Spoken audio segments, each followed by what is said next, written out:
O Jânio Quadros proibiu o biquíni, implicou com lança-perfume, mexeu com a rinha de galo, condecorou Che Guevara e depois renunciou dizendo que forças terríveis estavam contra ele. Parece roteiro de série ruim? Parece. Mas era o Brasil de 1961. E aqui vai a pergunta. O Jânio ele era louco ou ele era bom demais em parecer louco? Porque tem político que usa terno.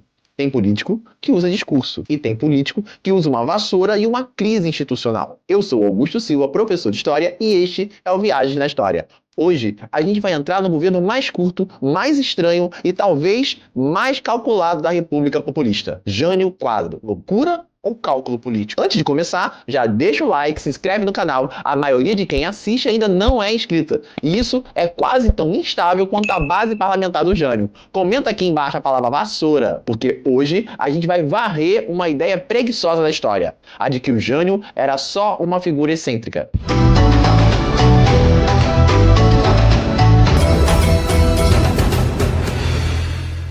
Ele era excêntrico? Era. Mas no Brasil, às vezes o folclore é só a embalagem bonita do desastre. Para entender o Jânio, a gente precisa voltar um pouco. Final dos anos de 1950. O Brasil tinha acabado de sair do governo JK. O Juscelino Kubitschek vendeu uma ideia poderosa. Modernização. Indústria, carro, estrada, Brasília, o famoso 50 anos em 5. O problema é que o Brasil realmente tentou andar 50 anos em 5. Só esqueceu de perguntar quem ia pagar a gasolina. O JK acelerou o país, mas também deixou inflação, dívida, pressão nas contas públicas e uma sensação de que o Brasil tinha entrado no futuro sem ler o contrato. É aquele clássico nacional. A obra fica linda na inauguração. A conta chega depois. É nesse cenário que aparece o Jânio Quadros. E o Jânio não parecia um político tradicional. Ele parecia um personagem escrito por alguém que achava a política brasileira normal demais. Cabelo desalinhado, terno amarrotado, cara de professor cansado. Tinha um discurso moralista, um olhar dramático e uma capacidade impressionante de parecer indignado com absolutamente tudo. O Jânio entendeu uma coisa muito antes da era das redes sociais. Na política, parecer diferente pode valer mais do que explicar direito o que pretende fazer. Ele foi vereador, prefeito de São Paulo, governador de São Paulo, deputado, presidente. Tudo muito rápido, porque o Jânio não vendia só propostas, ele vendia personagem. O homem simples, o político austero, o fiscal da moral, o sujeito que ia limpar a sujeira da política. E aí vem o símbolo perfeito, a vassoura. Simples, visual, popular, qualquer pessoa entendia. Não precisava ler o programa de governo, era só olhar e pensar, esse homem vai varrer a corrupção. Pronto, a campanha estava feita, a ciência política chorando no banho. Aqui entra um conceito importante. O Jânio Quadros representa uma forma de populismo moralista. Não é exatamente o populismo trabalhista de Vargas. Vargas falava com o trabalhador urbano, CLT, sindicato, direitos sociais, Estado como mediador entre o capital e o trabalho. O Jânio ele fala outra língua. Ele fala a língua da limpeza, da ordem, da moral, da corrupção como grande explicação para todos os problemas do país. É aqui que mora o perigo. Por que corrupção existe? Claro que existe, mas quando tudo vira só corrupção, ninguém discute estrutura, ninguém discute desigualdade, ninguém discute dependência econômica, ninguém discute projeto nacional. É como se o Brasil fosse uma casa suja e não uma casa construída em cima de uma fundação torta. A vassoura do Jânio era genial porque prometia solução simples para problemas complexos. E soluções simples para problemas complexos é uma das drogas mais viciantes da política. Nas eleições de 1960, o Jânio vence, e vence muito. Ele derrota o Marechal Henrique Teixeira Lott, o candidato ligado ao campo governista e ao legado desenvolvimentista. Mas tem um detalhe maravilhoso. Naquela época, presidente e vice eram votados separadamente. Então, o Brasil fez o seguinte: elegeu o Jânio Quadros presidente e o João Goulart vice-presidente. Isso não era uma chapa, era uma bomba relógio com faixa presidencial. O Jânio vinha apoiado por setores conservadores e pela UDN. O Jango, ele era trabalhista, herdeiro político de Vargas, ligado ao PTB, ligado aos sindicatos, ligado aos direitos sociais. Ou seja, o Brasil colocou ao mesmo tempo no executivo uma vassoura moralista e uma carteira de trabalho. Aí depois o país age surpreso quando dá problema. O Jânio ele toma posse em 31 de janeiro de 1961 e governa pouco mais de 6 meses. Só que esses 6 meses parecem escritos por uma sala de roteiristas dopado de café e crise institucional. Logo no começo, ele tenta enfrentar os problemas econômicos, corta gastos, mexe no câmbio, reduz subsídios, tenta conter a inflação, adota uma política de austeridade. Para alguns empresários, parecia responsabilidade fiscal.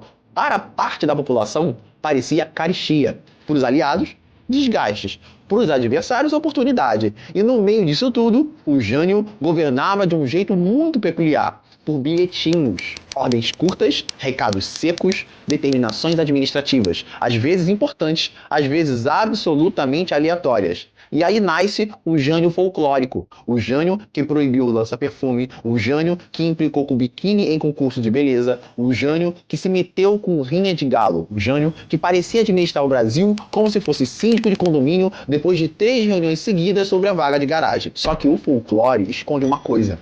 Essas medidas reforçavam a imagem dele como o homem da ordem, o fiscal dos costumes, o pai bravo da nação, o sujeito que controlava tudo, até o biquíni. Isso não é loucura, é política simbólica. É o Estado dizendo, eu mando até no detalhe da sua vida.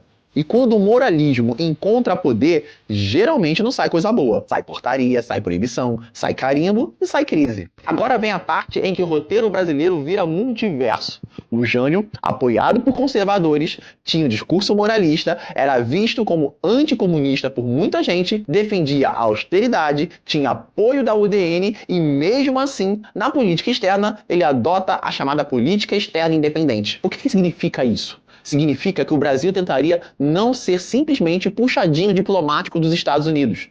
Ele tenta dialogar com países socialistas, ampliar relações comerciais, olhar para a África e para a Ásia que estavam em processo de descolonização, critica o colonialismo, ele pretendia ganhar margem de manobra na Guerra Fria. Até ok. Só que o Jânio vai lá e condecora o Ernesto Che Guevara com a Ordem do Cruzeiro do Sul. Sim, Che Guevara, o símbolo da Revolução Cubana, recebendo homenagem oficial de um presidente apoiado por setores conservadores brasileiros. Isso aqui é como se o algoritmo tivesse misturado Guerra Fria, política externa e surto coletivo no mesmo pacote. Para o Jânio, era cálculo.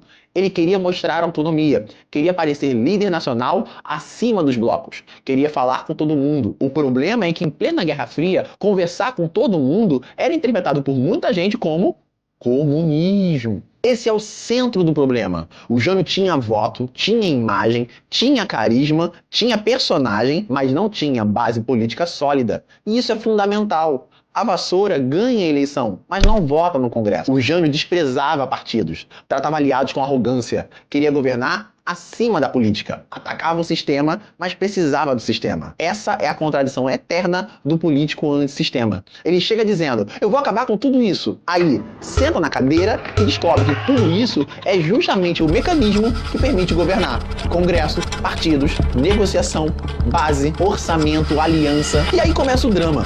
A direita desconfia da política externa. A esquerda não compra a política econômica. O Congresso se irrita com o estilo autoritário. A população sente a austeridade econômica. A imprensa amplifica a crise. E o Carlos Lacerda aparece. Lembra dele? O mesmo Lacerda que perturbou o último governo Vargas. Nessa época, ele era governador da Guanabara. Anticomunista, brilhante, agressivo, midiático, basicamente um lança-chamas com CPF. E ele começa a acusar o Jânio de preparar uma manobra autoritária. Segundo Lacerda, Jânio queria apoio para fechar o Congresso e governar com poderes excepcionais.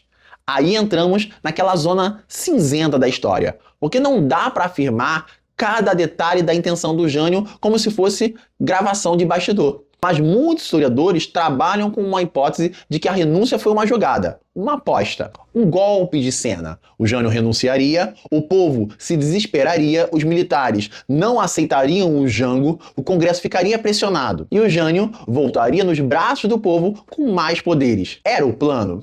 Talvez.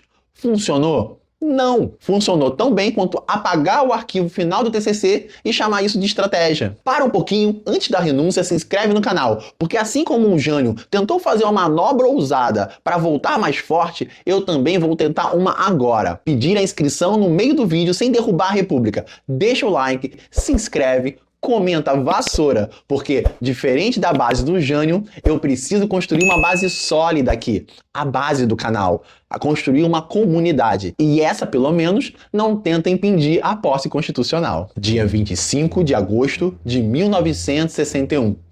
O Jânio Quadros renuncia 7 meses depois da posse. Ele envia uma carta curta, dramática, misteriosa e diz que forças terríveis se levantaram contra ele. Essa frase é uma obra-prima da ambiguidade política, porque ela parece explicar tudo, sem explicar absolutamente nada. Forças terríveis? De quem? Do Congresso? Dos militares? Da imprensa? Da UDN? Dos Estados Unidos ou da oposição? Mais provável que seja da própria cabeça política do Jânio. A frase é perfeita porque ela é vaga. E frase vaga em política é tipo cheque em branco emocional. Cada um preenche com o inimigo que quiser. A renúncia caiu como uma bomba, mas não produziu o efeito que o Jânio talvez esperasse. Não teve comoção nacional suficiente, não teve povo invadindo rua exigindo volta a presidente, não teve congresso implorando volta, Jânio, a vassoura está triste. Teve crise, e crise grande. Crise institucional, porque o vice era o João Goulart e o Jango estava fora do país, na China, em plena Guerra Fria. Meu amigo, se o anticomunismo brasileiro já via comunista até em fila de padaria, imagina o vice trabalhista voltando da China em 1961. É o combo do pânico. A Constituição ela era clara. Renunciou o presidente, assume o vice. Só que o vice era o Jango. E o Jango, ele era trabalhista, ligado aos sindicatos, herdeiro de Vargas, defensor de reformas sociais. Para setores militares e conservadores, isso era praticamente o trailer do apocalipse. Ministros militares tentam impedir a posse, ou seja, a Constituição dizia uma coisa, a força política queria outra. E quando acontece isso, o nome é crise institucional. É aí que entra o Leonel Brizola, governador do Rio Grande do Sul, cunhado do Jango, explosivo, radialista de guerra política. O Brizola entra na campanha da legalidade. A ideia era simples, cumprir a Constituição. Não era vamos fazer uma revolução socialista. Não era vamos tomar o poder. Era o vice-eleito tem que assumir. Olha que coisa radical. Cumprir a lei. Brizola usa o rádio, mobiliza a população, mobiliza setores militares legalistas. O Rio Grande do Sul entra em estado de resistência. O Brasil chega perto de uma guerra civil. Hoje, nesta minha locução, eu tenho fatos os mais graves a revelar. O Palácio Piratini, meus patrícios, está aqui transformado numa cidadela que há de ser heróica da liberdade, dos direitos humanos, da civilização, da ordem jurídica. Uma cidadela contra a violência, contra o absolutismo, contra os atos inferiores dos prepotentes. Para resolver o impasse, vem a solução de compromisso. Parlamentarismo. O Jango assume, mas com poderes reduzidos. Senta na cadeira, mas tiram parte do volante. E a crise é adiada, não resolvida. E 3 anos depois, em 1964, a conta chega de novo, só que muito mais pesada. Agora, a pergunta inicial. O Jango ele era louco? Historicamente, essa pergunta é ruim, porque transforma a política em diagnóstico de boteco. A história não é fofoca de corredor com data. O Jânio ele era excêntrico? Sim. Teatral? Muito. Contraditório? Com força. Autoritário no estilo?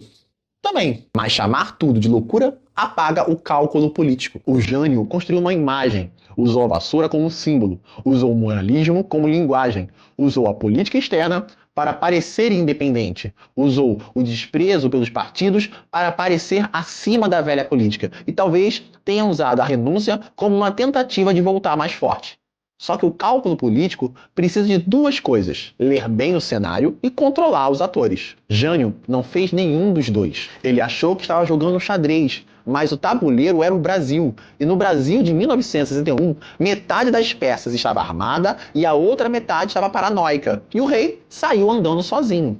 A parte mais importante é essa. O Jânio Quadros não é só um personagem estranho da história brasileira. Ele é um sintoma. Um sintoma de um país que desconfia da política, mas vive procurando um salvador da pátria. Sintoma de uma sociedade que confunde moralismo com projeto. Sintoma de uma democracia que adora eleger personagem e depois se assusta quando o personagem governa como personagem. A vassoura prometia limpar a corrupção, mas não explicava como enfrentar a desigualdade, a inflação, a dívida, a dependência externa, a concentração de renda, a pressão dos militares, a Guerra Fria, a instabilidade partidária. Porque símbolo é importante, mas símbolo não governa sozinho. A vassoura era ótima para a campanha, mas péssima para negociar com o Congresso. E aqui mora uma lição muito atual. Toda vez que alguém reduz política a limpos contra sujos, a sociedade para de discutir projeto, para de discutir economia, para de discutir classe, para de discutir instituições, para de discutir quem ganha e quem perde, e começa a procurar um personagem, um justiceiro, um homem da ordem, alguém que promete varrer tudo. Só que na história, quem promete varrer tudo geralmente não explica quem vai ser varrido junto. Então, afinal, o governo Jânio Quadros foi loucura ou cálculo político? Foi cálculo, mas um cálculo ruim. Foi teatro, mas um teatro perigoso. Ele foi moralismo, mas um moralismo sem projeto nacional consistente.